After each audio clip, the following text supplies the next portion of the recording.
Coming up on this episode of Nintendo Cartridge Society, we jump and press up to stab. It's dangerous to go alone, so the Nintendo Cartridge Society goes with you.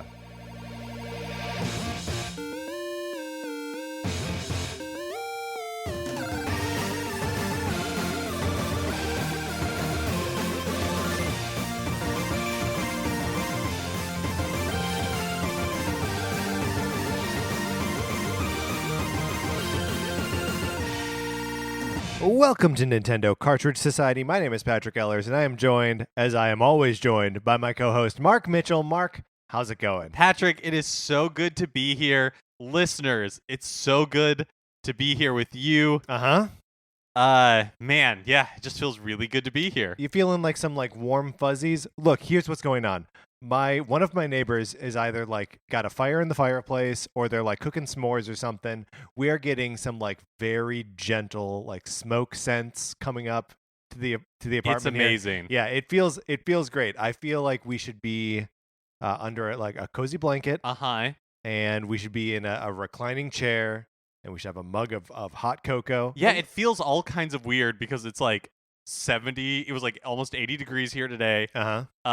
It's early in the year, but it feels like fall a little bit because of this fire going on. Right. But I love all of those elements independently. Also, we're recording this well in advance of we're actually putting it out, so we're all kinds of messed up. But what are we doing here today, Mark? We're kicking off our first ever retro month. It's a whole month of Thursday episodes that are about retro games, but we're being more specific even than retro. That's right. We are talking about weird sequels. Yeah, sequels that took a look at the original and said, I can do something way different than that.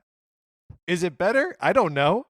It's definitely different. It's definitely different. So today we are talking about Zelda II, The Adventure of Link, which couldn't be much more different from the original Zelda if it tried.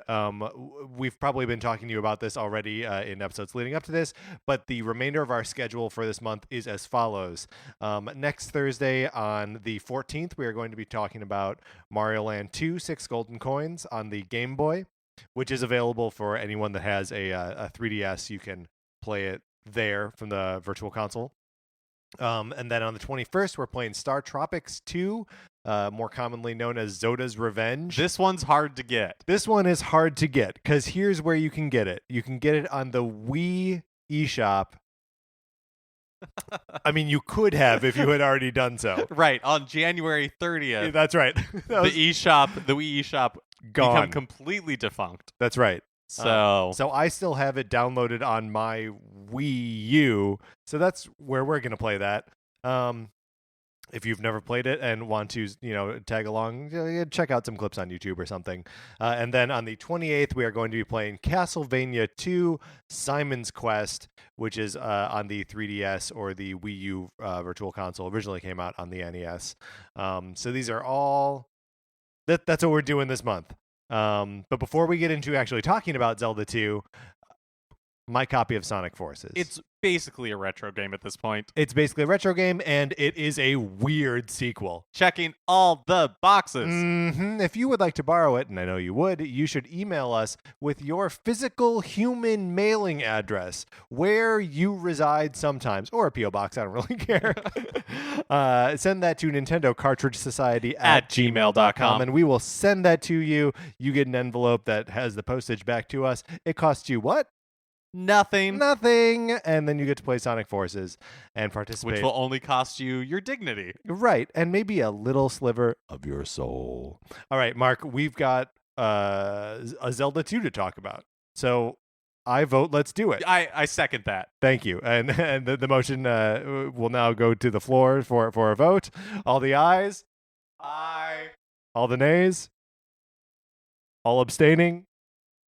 Motion passes.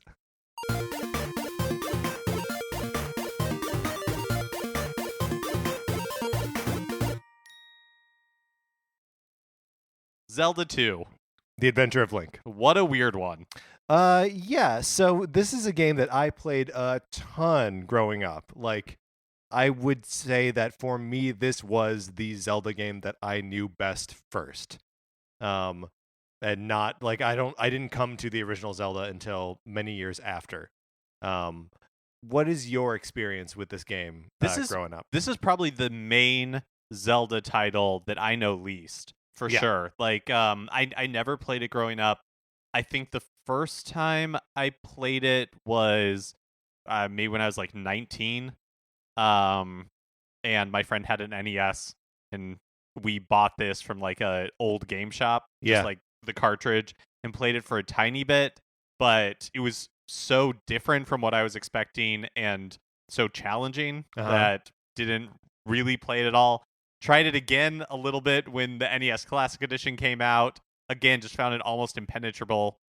So no, this is by far the most I've ever played or seen of this game. So the game is, like you said, it's impenetrable, and it basically is, right? Like, the only reason we were able to get through as much of it today as we did, and by the way, we sat down and in one sitting got basically to the final palace, and at that point, because the final palace is a nightmare, just getting to labyrinth. It seemed awful. That we were like, okay, that's enough, and we checked out the ending on YouTube. I have beaten the game before, many years ago, and I feel fine having never done it. That's right. And you feel like you're probably still an expert on the game, even though whatever. We're not expressing expertise here. We are just expressing our experience with the game. But I also played through it tried to play through it when the NES Classic came out. And we had reloaded an old save state that I had just to see where I was. And it looks like I was at the end of the penultimate palace. So basically exactly where we got tonight. And so I guess in recent memory, haven't beaten it. But I do have a memory of playing it one night in college that I was like working the front desk in my dorm, and stayed up very late. Like, my shift had ended. It was supposed to be from 9 until midnight. And I stayed at the desk until like 2 o'clock in the morning because there was an NES hooked up that had Zelda 2, and I beat Zelda 2 that night.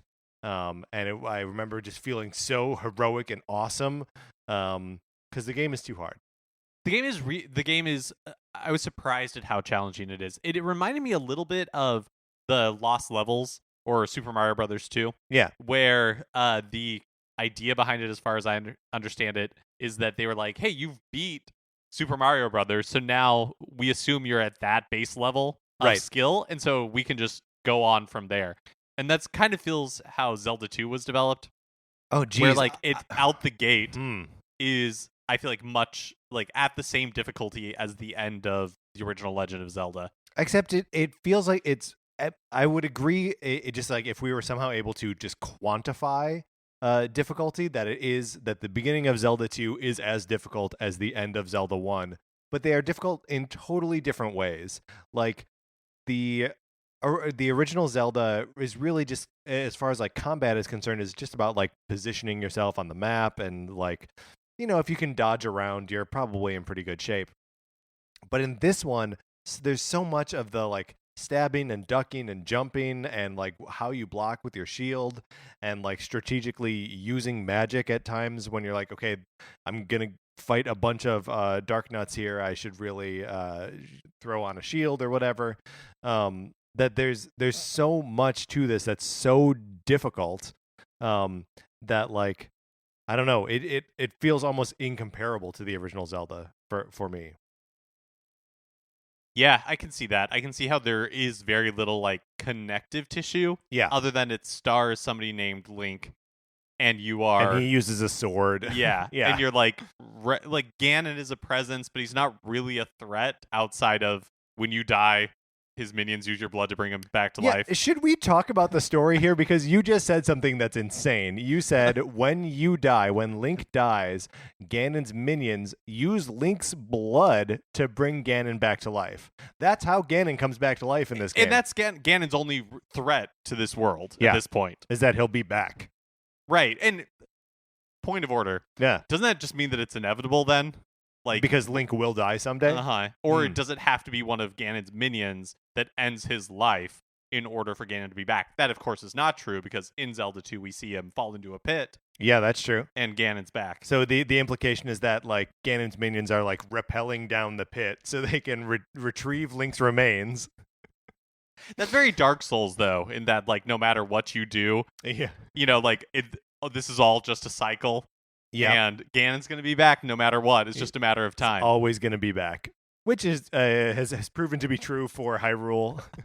Poor Hyrule, they cannot catch a break. Everybody seems fine in this one. Right? Like, it's not really post-apocalyptic. Like, yeah, it's dangerous on the roads, but when is it not in, like, a medieval society? But there's also one town that has been totally decimated by ghosts and monsters, and they've retreated into the woods, where they've, like, built their hidden town into the forest. True of any time. That is it? I think there's a number of reasons why this game is so different from the first Zelda, and really, like, any Zelda that comes after this, that it's not directed by the same team that made the original Legend of Zelda. Shigeru Miyamoto is just a producer on this one. It came out only 1 year after the original Legend of Zelda launched. So less. Just barely less. The original Legend of Zelda came out in February of 86, is that what we said? And then the sequel comes out in January of 87. So like 11 months between the release of these games, which is crazy tight turnaround. Yeah, it's a tight turnaround. So this game was directed by Tadashi Sugiyama and Yoichi Yamada, and the composer, this wasn't composed by Koji Kondo, was Akito Nakatsuka. So it has definitely like a different vibe, than the original Legend of Zelda. And we were talking that like there are very few pieces of like the music that have sort of like carried forward into like what Zelda is now, and really just a lot of the aspects of this game aren't really what we associate with Zelda going forward. But like the music specifically, we were talking about the dungeon music that is in Smash Brothers, that like we do hear in the future, but not really in the series itself. And that's probably the best piece of music in there, right? Yeah, I agree. And the rest of it's not bad, but it definitely doesn't have the same hook, which I actually kind of feel like is fair of the entire game. This is not a bad game by any stretch. Yeah, it is a difficult game, and probably overly so. And there are just like a couple things that they could do to really just like quality of life things. Like when I die in a palace, when I lose all of my lives, let me start back at the palace. Don't send me all the way back to the temple like in the middle of at the beginning of the game map. It's too far. It is, especially in those later dungeons in which in order to get back, you have to go through certain screens every time for sure. Yeah. And then those are also just like weird little damage sinks too, where like, okay, you're gonna try to storm the final palace, but you get to get through all of these horrible obstacles first. Before we talk about like the specific mechanics of the game that kind of make it unique from the Legend of Zelda, let us talk about the plot that we briefly touched on when we brought up Ganon being back. So do you have the plot as expressed in the instruction manual in front of you, Mark? No, I don't. Oh, because you had read it. I have the Wikipedia. Oh, please. But I don't have the. Okay, I feel like I shouldn't read the entire thing because it is involved. So maybe we can just do some of the highlights. Okay. So it's a direct sequel to the original Legend of Zelda. Link is now 16 years old, and he notices that he has a strange mark on the back of his left hand. Exactly like the crest of Hyrule. Now, this is when normally we see Link. He's got like a Triforce on the back of his hand, right? Is that true? See, that very well could be true. I don't remember that. Okay, all right. So he seeks out Impa, who takes him to the North Castle, where a door has been magically sealed for generations. He holds his hand up to the door. It opens it, and there's a sleeping maiden behind it. Impa's like, it's Zelda, but not Zelda. It's not Zelda from the first game. Let me tell you why. She's the princess of Hyrule from long ago, and this is the origin of the Legend of Zelda. Okay, so is this the Zelda, the origin of the Legend of Zelda? So is this the Zelda from Skyward Sword? Oh man, timeline stuff. Do we even want to try to get into that? Hold on, I think it might be, because if that's the you keep going. I'm going to look something up while you're reading that. Okay, so this Zelda has been sleeping for a really long time because her brother tried to force her to tell the secrets of the Triforce to him after their father died. Zelda was like, no. And so the prince had a friend who was a wizard and he's like, gets real mad about it because he wants to know the secrets of the Triforce. So he tries. The brother or the wizard wants to know? I guess both. Okay. But like the wizard is there and is like, I can't believe you won't say it. And so he tries to attack her with a spell, and that spell makes her fall asleep, but he can't control the magic, and so that's sleepy magic. That is some powerful magic. So the wizard dies by it. Okay. Zelda's asleep, the wizard dies. The prince feels real bad and is not able to reverse the spell. And so he puts his sister in this castle, hoping that someday she'll be able to be awakened.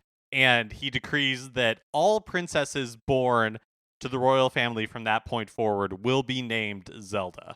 Okay, so I guess it doesn't conclusively mean that the Zelda in Skyward Sword, which is the earliest Zelda game in the timeline, that is the original Zelda. This could be a Zelda that predates even Skyward Sword Zelda. Yeah, potentially. Or, I mean, I guess she could theoretically come after. Like, Zelda could be family name, so this could be like Zelda the Third, and then, but there were like other princesses that weren't named Zelda in between, and then at some point... Sure, sure, I get what you're saying. All right, so we don't have any information about but which that's true Zelda of the timeline in general, right? Take your best guess. So Impa's like, oh, the mark on your hand means that you're the one who's supposed to wake up Zelda, and she gives Link these 6 crystals, and he has to go to 6 different palaces to destroy these palaces. Are they like... I don't understand what the palaces are, because like what Link is doing is he's going to each palace, he is finding one treasure and one boss and killing the boss and inserting the gem into like a big obelisk at the end, and then it turns the whole thing just into like a rubble, right? Or like into a mountain or something. Yeah. So what is he doing? Like what? I guess maybe what's the deal with these palaces? Is what I'm asking. I guess they're evil or something, because once he puts the gem in, they get destroyed, and then once they're all destroyed, the Great Palace is opened up, and inside the Great Palace is the Triforce of Courage. And then once it says only the power of the combined Triforces can awaken Zelda. Anyways, while all this is going on, Ganon's followers, still upset that Ganon is dead, are trying to kill Link. And it's like, get over it, guys. Come on. Trying to kill Link, uses blood scattered over Ganon's ashes. Ganon comes back. So it's like these are two... It's very confused. Because... It's a very confused. Because like the enemies that are in the palace... Are they Ganon's minions? Like, they're totally unrelated to your quest. Because there are no bad guys in this story other than Ganon. Yeah, I mean, and Ganon's minions that want to use your blood to resurrect Ganon. But they're so tangential to the story of Zelda being accidentally hit or, like, asleep. And her brother being like, I'm so sorry. And so I'm going to... steal you away until... Yeah, there are kind of 3 stories here. You're right. There's the story of a sleeping Zelda and a regretful brother who unfortunately befriended a wizard at some point. Hot tip for everyone: don't befriend wizards. They're not worth it. Or at least like a wizard who can keep us cool.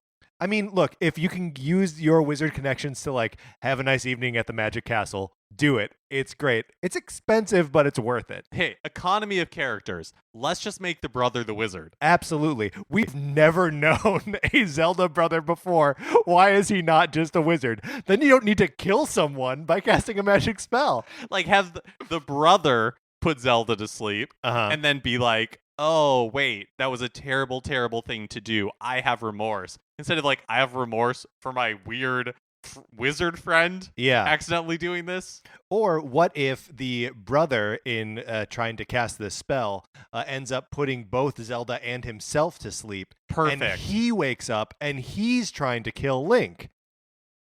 Okay. To bring Ganon back, I'm confusing things further. Because, again, these stories don't really connect. I mean, why even have Ganon at this point? Ganon, not necessary. Yeah, great point.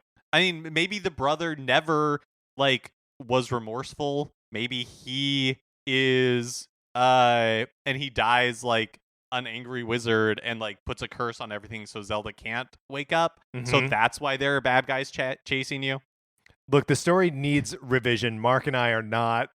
We're not there. We haven't wrapped our minds around it. We haven't wrapped yet. It's a lot. But we'll get there. It's a lot. And I love that Link is going around just destroying buildings. That's what he's about in this game. I guess if they're evil dungeons, again, none of this makes sense. And the thing is, it doesn't need to make sense. Absolutely. But there's a ton of backstory here. Right. That I would like to at least be able to, see where it was all fitting together, even if I can't really, grasp the big picture.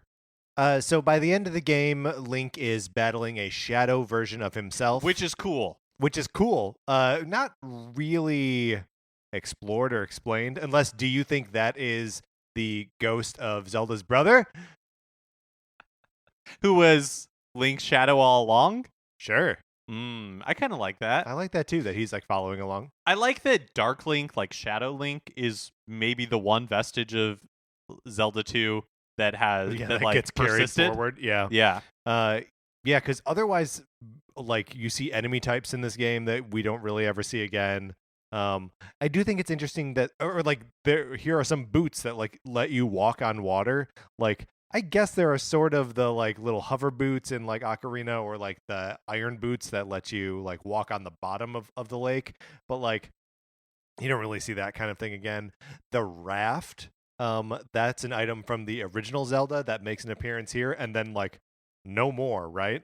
Maybe there's but that's not an item. I was gonna say the raft in Link's Awakening, but that's a ride that's a special event that you do.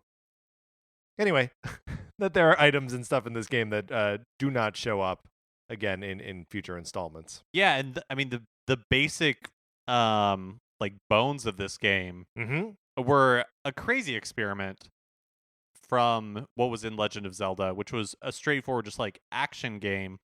This game is really leans heavily into the RPG elements. Yeah, and not that you really get a lot of control over how Link levels up.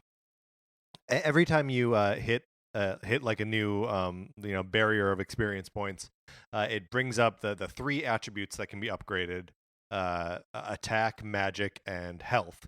And just whichever one is next is what it defaults to. So they all have different values. And you can either do the one that's next or cancel it. And when you cancel, I guess it just keeps adding to your total until you can choose which one. But it's always just upgrade the one that's next, right? Right. I guess you don't have to, but it definitely makes for a very balanced character if you just follow along with that. Yeah, well, and in where we had gotten to, we had basically maxed out Link, and we didn't really do any grinding except for right at the beginning, just to make sure we were a little bit stronger going into the initial challenges. I wonder if, and this is pure speculation on my part, that part of the reason that the RPG elements became more of the game, because it is very much still an action game. Yeah. Is the popularity in Japan of titles like Dragon Quest, which the first one came out in May of 1986. So after the original Legend of Zelda, during the development of Zelda 2. I just don't, maybe RPGs as a genre on consoles were exploding in popularity. And so at least in Japan. So it was kind of maybe they were incorporating elements of that into Zelda 2. Because at that point, now there is so much a framework of what a Zelda game is. Yeah.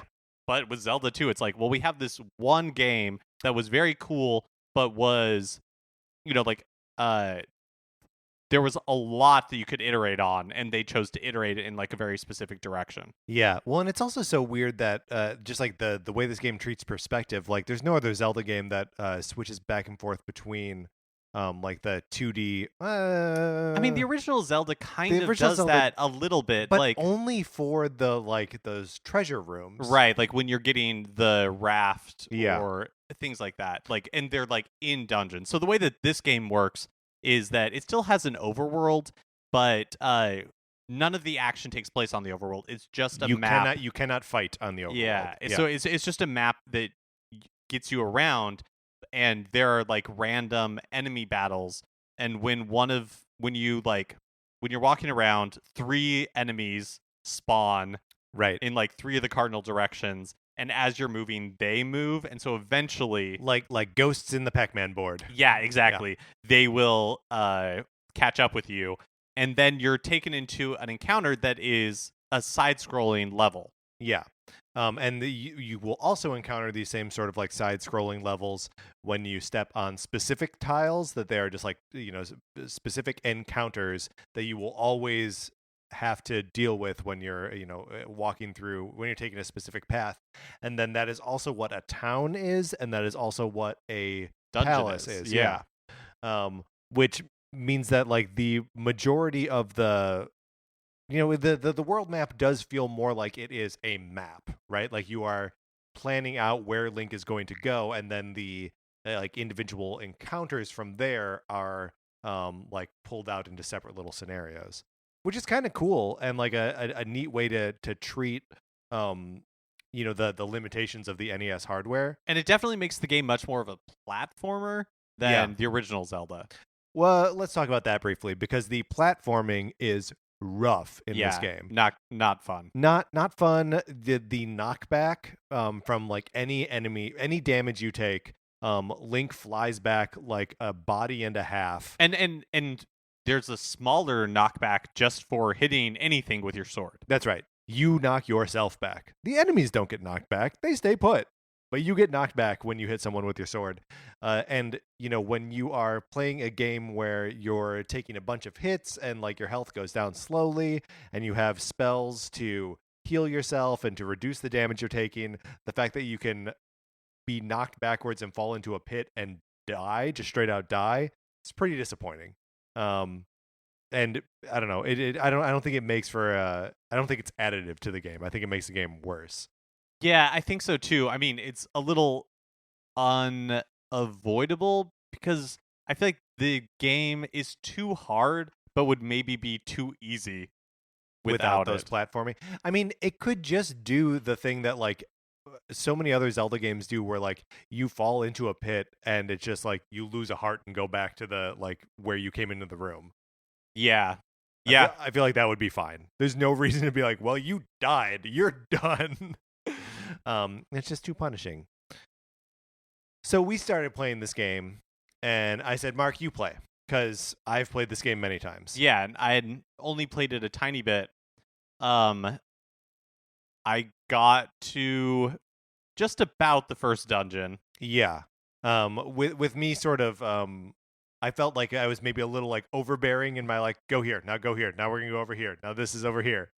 But I was just trying to like I have such a thorough memory of the game that I wanted to be like, here, I'm laying it all out for you. Yeah, and I am glad that you did that, because without some sort of guidance like that, I don't know.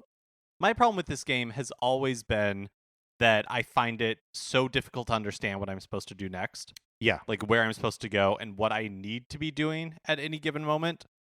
The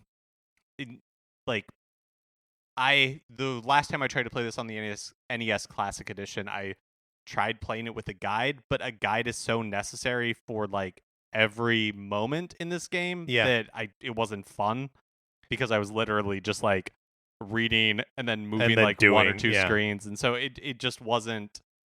I didn't enjoy it that way.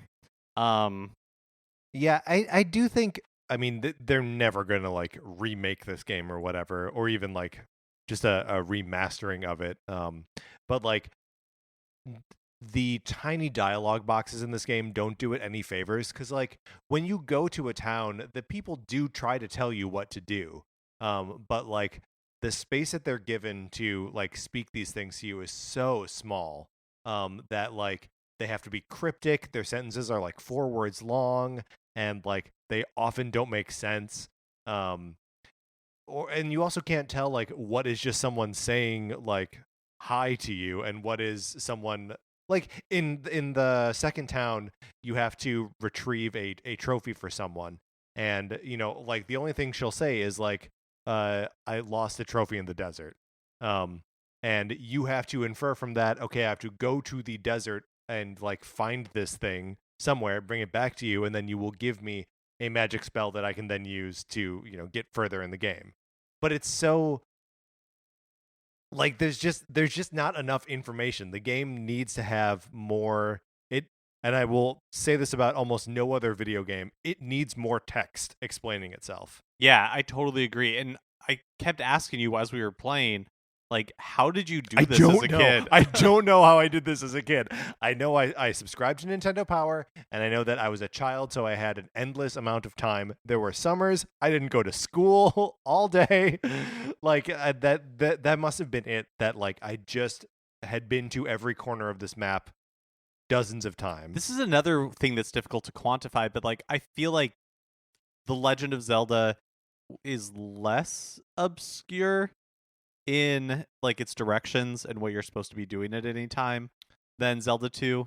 I don't know if that's true, but I mean like Zelda 2 has less, or sorry, the original Zelda has less like go to this person needs this. Like it's very it has a lot in common with Breath of the Wild in that you're just like, here's the world, here's how things interact with each other, go figure it out. So you're bombing stuff, you're burning stuff, and you're just trying to figure where you can actually use your tools to make a difference. In this, like, there's just one trophy. You're only going to encounter a trophy one time, and you can only use it to make that woman give you a magic spell. You're only going to find a kidnapped child once, and you need to take that kidnapped child back to this place, and then you get a magic spell. It's everything is very one for one. It's not, you're not finding tools, you are finding these specific keys to solve puzzles, which makes it, feel less like you're actively solving puzzles and more like you're just, plugging in the solution that it's waiting for.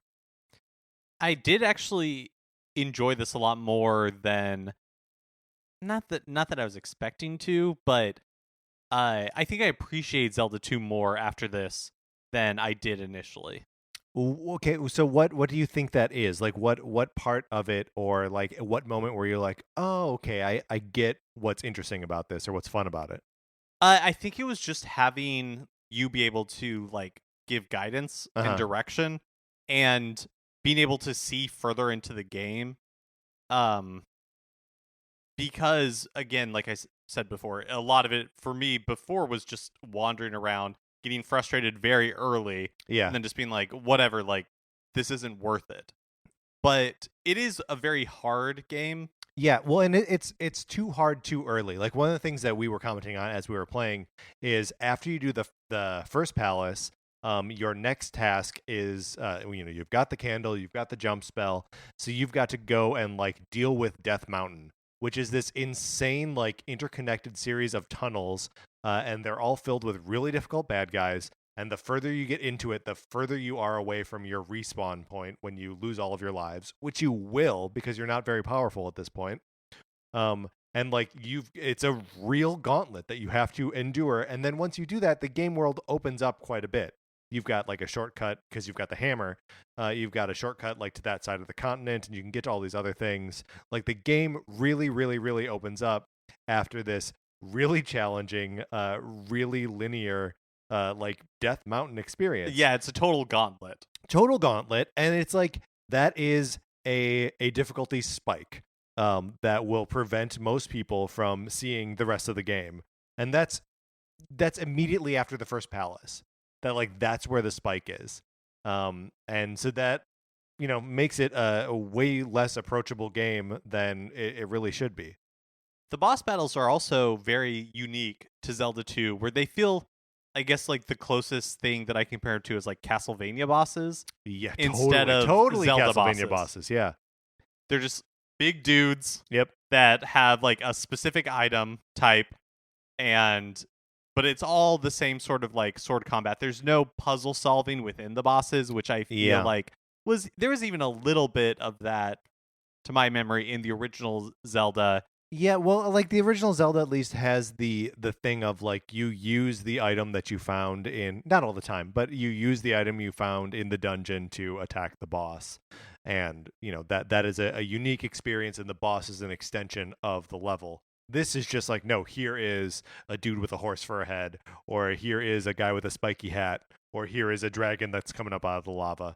And you just have to fight it with your sword. And like really, with maybe only one exception, you fight all the bosses by just being like, I'm going to cast shield, I'm going to cast jump, and then I'm just going to hope for the best. I'm going to hope that I fight them better than they fight me.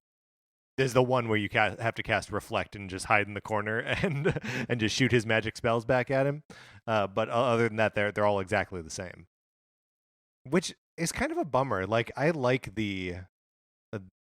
I really like the Zelda formula of using the items that you find in the dungeon to attack the boss. It's something that we've gotten so used to. Totally. Which I feel like is really hard to evaluate Zelda 2 as its own thing in the context of the past. Yeah. Because we do have so much more Zelda now, and there is a Zelda formula. Mm-hmm. So there's an expectation of what a Zelda game is that didn't exist when Zelda 2 came out. No, not at all.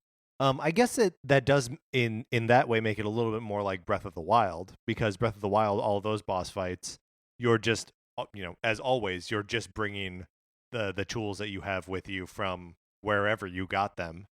Man, that's a cool game. Breath of the Wild is a good game.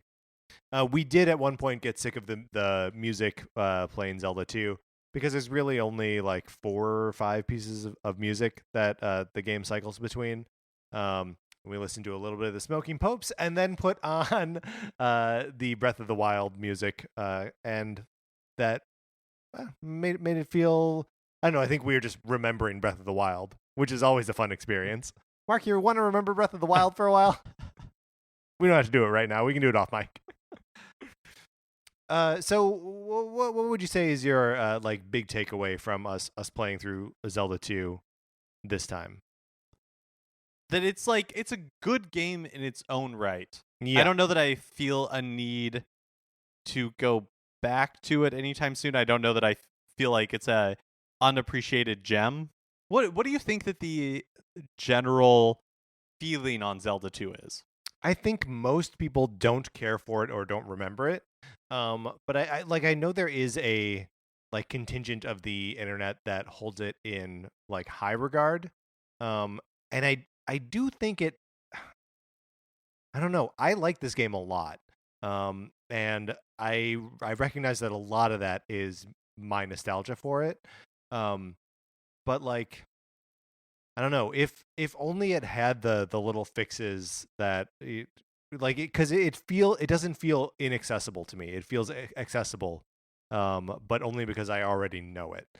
So if we could somehow gift everyone with the knowledge of how the game works, that it would that would actually be a better game. Like I know how to fight in that game, which the game never teaches you. Like it never, and there's no like easy combat that like forces you to learn how to do it. And no like part where you just like can't progress. Like I just feel like it's missing just enough to like keep it a sort of frustrating experience. Yeah, I think that what I really learned this time is that the game isn't inaccessible. You just have to approach it on its own terms, and that's hard to do because it carries the baggage of being a Zelda title. Yeah. When it's, for all intents and purposes at this point, not really. Like, it doesn't play like any other title in the series. Mm-hmm. It is tangentially related as far as the story goes, but it's so its own thing. And if you're willing to go into it with that perspective, and that you're just going to have to like either use a guide or call Patrick. Maybe that's what we should do instead of or whenever we retire the Sonic Forces borrowing program. Yeah, sure. I just said my phone number. Yeah. It's still a piece of paper that we mail to people, and they have to send back, of course. Yeah, only one person can do it at a time. Is there anything that you would like to see from Zelda 2: The Adventure of Link appear in future Zelda games? Not really. I'm okay with this one being the black sheep of the Zelda family. I think it should be appreciated on its own terms, but I don't really know that there's a ton to be gleaned from it. Yeah. The only thing I would say is let me see Zelda's brother. Bring him on. Yeah, and his wizard friend. Yeah, Mark and we suspect that Zelda's brother and that wizard were more than friends. Yeah, but you just couldn't say it at the time. No, of course not. Yep. All right, that's our experience of Zelda 2: The Adventure of Link. Mark, let's close out this discussion.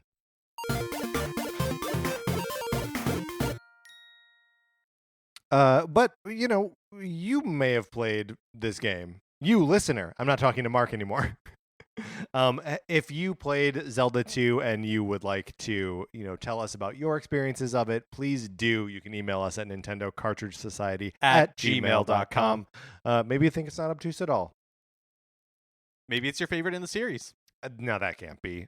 Could be. Maybe you don't like Zelda otherwise, and so a game that's not really like Zelda is the one that clicks for you. Better than Spirit Tracks? Oh, man. I don't know that we can ever do a episode on Spirit Tracks because I really hate that game. I know you do. And people seem to like it better than Phantom Hourglass, and I think those people are crazy. Let me tell you this right here and right now, Mark. I will never play either of those games ever again. And I am fine with it. If they're ported over to Switch and they have like regular controls, maybe I'll get back. Maybe. What am I talking about? They're going to release a new Zelda and I'm going to be like, no, I'm not going to play that. Of course I would. But as they are, there's no way I'm going back to those games. I don't feel like the controls are the problem. You don't feel like the controls are the problem? No, I actually feel like it controlled really well. Oh, well. A discussion for another time. This will have to be a discussion for another time. Or maybe that just was the whole discussion. Yeah. We just agreed to politely disagree. That's right. And then the podcast ends.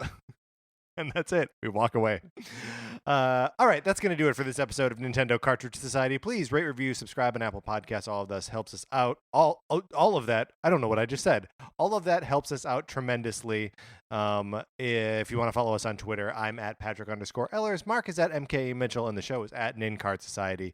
You can check out the Facebook page. That's just Nintendo Cartridge Society. Olivia Duncan made our logo. Our theme music is provided by 8-Bit Betty. You can get more of his music by going to 8bitbetty.com or by listening right now. For my co-host, Mark Mitchell, this is Patrick Ellers and his wizard friend saying thanks for listening.